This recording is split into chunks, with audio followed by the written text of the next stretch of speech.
Sabah, tanah Malaysia di matahari terbit, bersempadankan negeri Filipina di utara dan Republik Indonesia di selatan. Pelabuhan-pelabuhan Sabah kerap didatangi oleh kapal dan perahu dari pulau-pulau Mindanao dan Sulu, Sulawesi dan Maluku. Mereka datang membawa dagangan, mereka pulang membawa harapan. Salah satu pelabuhan itu ialah Tawau di timur Sabah, satu-satunya yang paling dekat dengan Kalimantan, Indonesia.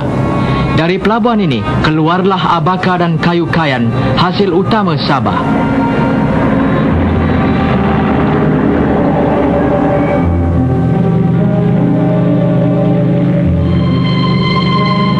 Dan kayu kayan yang terbaik datangnya dari Kalabakan, kampung kecil di hulu sungai. Terletak di perut lembah, Kalabakan dikelilingi bukit bukau berhutan tebal.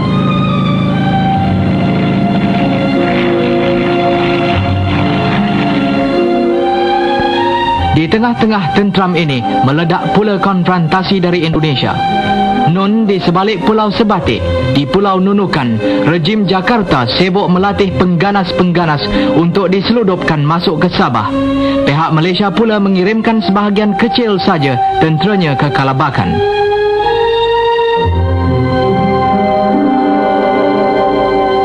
Kalabakan bukanlah di garisan depan sempadan, malah 30 batu masuk ke dalam bumi Malaysia. Kira-kira 10,000 orang bekerja di Kalabakan.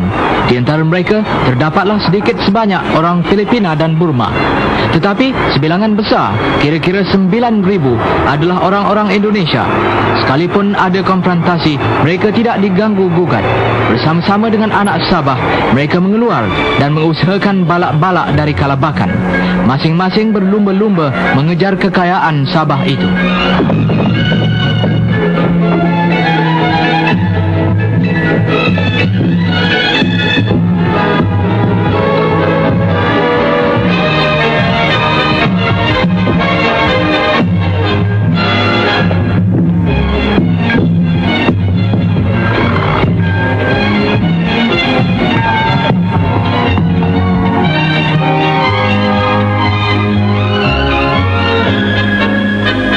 Berpuluh-puluh tahun sudah penduduk-penduduk asing ini dibiarkan mencari kehidupannya di tanah Sabah tanpa gangguan daripada kerajaan, tanpa perbezaan daripada bumi putera. Malah layanan yang cukup pula diberi kepada mereka.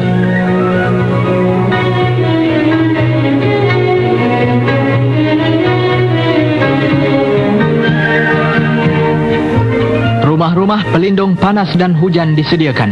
Ubat dan rawatan ada saja bila-bila masa. Beranak pinaklah mereka di bumi Sabah. Ada setengahnya sampai 3 keturunan. Banyak juga daripada mereka yang lebih mewah daripada anak negeri.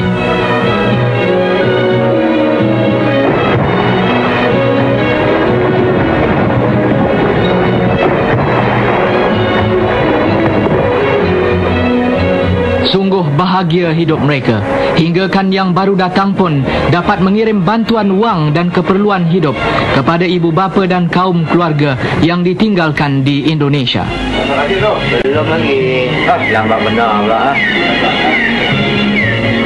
Keselamatan mereka itu dikawal oleh pasukan Malaysia yang kecil itu. Bergilirlah pengawal kita itu menjalankan tugasnya supaya mata pencarian mereka tidak dikhianati sesiapa.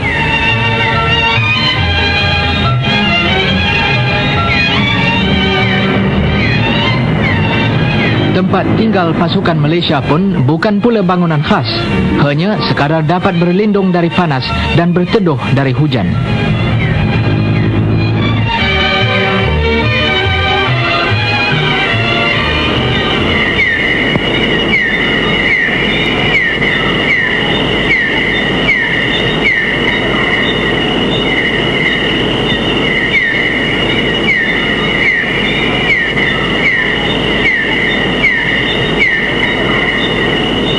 Tak, apa nama tempat yang kita pergi tadi tu? Oh, Sungai Melayu.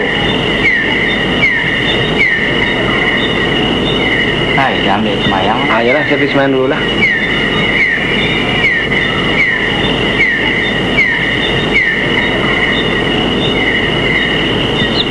Allahu Akbar. Allahu Akbar. Sami Allahu liman hamidah. Allahu akbar. Allahu akbar. Allahu akbar. Allahu akbar. Bismillahirrahmanirrahim. Alhamdulillahi rabbil alamin. Ar-Rahmanir Rahim. Maliki yaumiddin.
Tersingkaplah tabir malam, malam jahanam yang melindungi pelakon-pelakon drama durjana dari negara yang konon jadi saudara tua. 8 anak Malaysia tewas dan 11 tercedera. Dunia terkejut mendengar peristiwa kalabakan. Filipina tersentak melihat telagah Indonesia yang bertalu-talu melaungkan. Kononnya Britishlah yang dimusuhinya, bukan bangsa yang sesama serumpun. Tapi kini darah saudara kandungnya sendiri yang mengalir. Ini satu bukti, ini satu dalil nyata apa sebenarnya tekad maksud mereka. Konfrontasi kini berubah jadi agresi.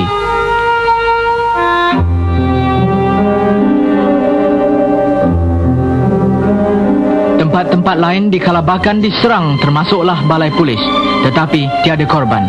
Tindakan yang begitu teliti bukan perbuatan satu hari, malah jelas sudah lama dirancang dan dikaji. Di manakah dia cinta damai mereka kalau kini mereka sudah masuk 30 batu ke dalam bumi Malaysia, melanggar sempadan, melakukan pencerobohan? Prajurit yang tercedera dirawatkan di Hospital Jesselton. Tengku Perdana Menteri segera terbang ke Sabah untuk berada di sisi yang malang itu. Beliau mensifatkan serangan musuh itu sebagai tindakan pengecut. Serangan Kalabakan adalah tikaman dari belakang. Ianya satu pembunuhan kejam.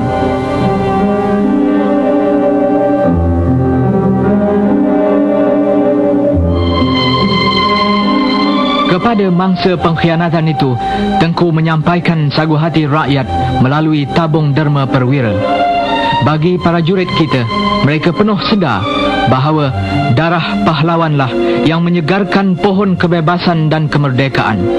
Tengku berjanji korban mereka itu tidak akan sia-sia belaka.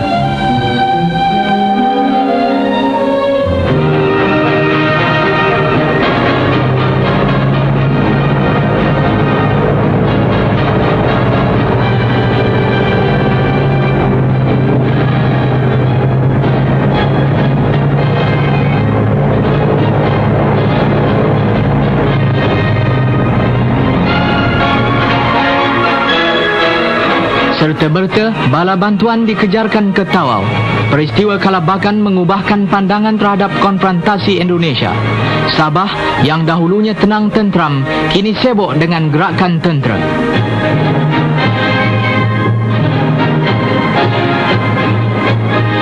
Askar dan alat mencurah-curah tiba hinggalah terbentuk satu brigade baru, Brigade Kelima atau Brigade Timur.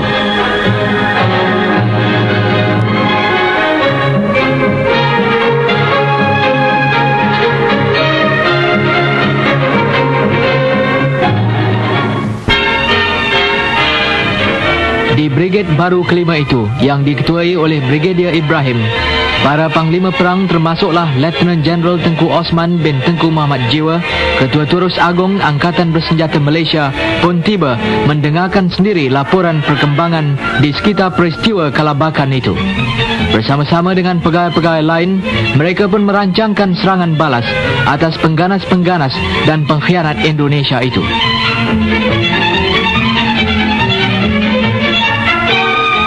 Sarang-sarang pengganas dicari, jalan-jalan mereka keluar masuk Malaysia diselidiki dan cara-cara bertindak diatur dengan teliti.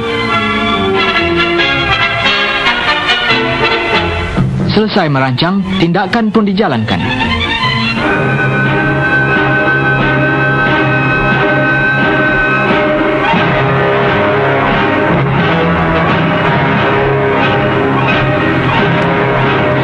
Segala bahagian pasukan bersenjata bergerak rancak. Di darat, pasukan berjalan kaki meronda di solok rantau negeri Sabah dibantu dengan kereta-kereta perisai.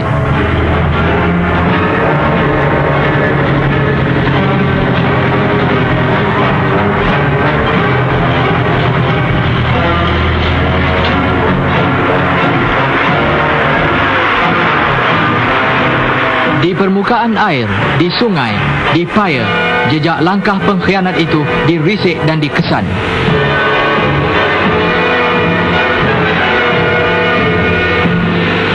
Tahu saja tempat sembunyi musuh itu, deras segera dikhabarkannya ke pengkalan. Tindakan pun diambil serta-merta. Dan helikopter tiba membawa prajurit-prajurit Malaysia. Kadang-kadang di tengah-tengah hutan dan ada kalanya di tempat-tempat yang tak pernah dijelajah orang, prajurit Malaysia menggempur.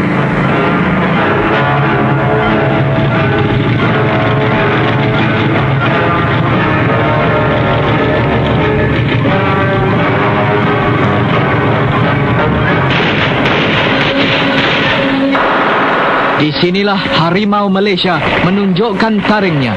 Dengan semangat hang tuah berkobar-kobar di dada, pengkhianat itu diburu hingga ke lubang-lubang batu. Hasil tindakan itu sungguh menggembirakan. Dalam tindakan pertama, beberapa orang pengganas telah ditawan. Tidak kira pula yang terbunuh.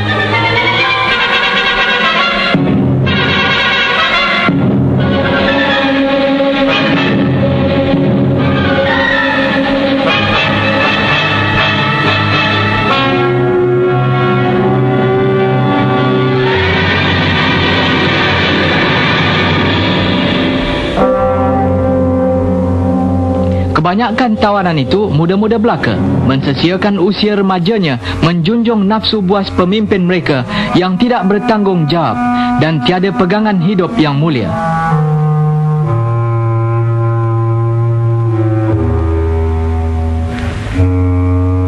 Lapar dan kebulur dalam negerinya, mereka dipancing untuk menjajah negeri orang. Dan apa yang disebutkan gerilya Kalimantan Utara sebenarnya pasukan tentera Indonesia. Drama sedih berlaku di sini. Oleh kerana terlalu kebulur, pengganas ini mati kerana gelojoh makan. Kejayaan demi kejayaan dikecap oleh tentera kita. Boleh dikatakan seluruh gerombolan pengganas itu telah musnah.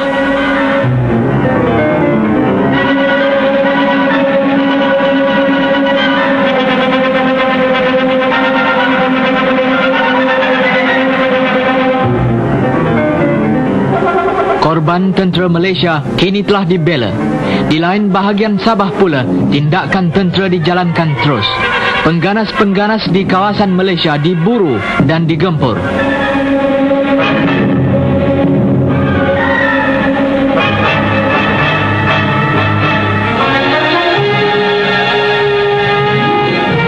Kedaulatan negara mesti dipertahankan, maruah negeri dijunjung tinggi.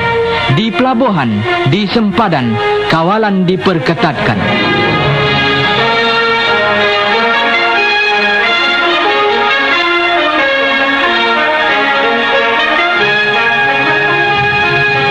Di perusahaan, di kampung-kampung, keselamatan pekerja-pekerja dan penduduk luar bandar dijaga rapi.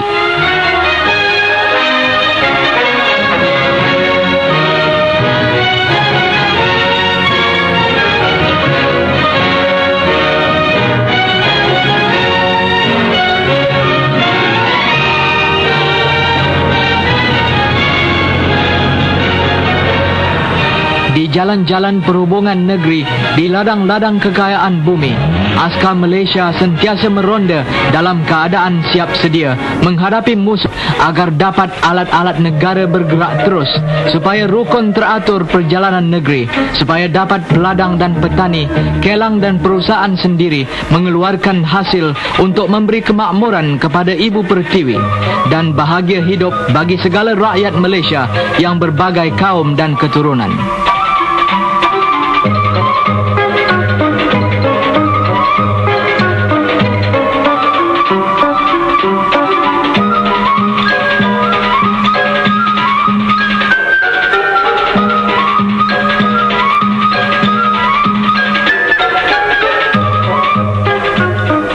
Peristiwa Kalabakan, satu-satunya gambaran pengkhianatan, menjadi peringatan kepada kita sekalian supaya sentiasa bersiap siaga sebarang masa, siang malam menghadapi gelap tekad komunis yang sentiasa mengabui mata rakyat negara tetangga kita itu. Bagi pihak mereka pula, peristiwa Kalabakan menyedarkan betapa bulatnya cinta dan azam umat Malaysia membela tanah airnya dari segala serangan.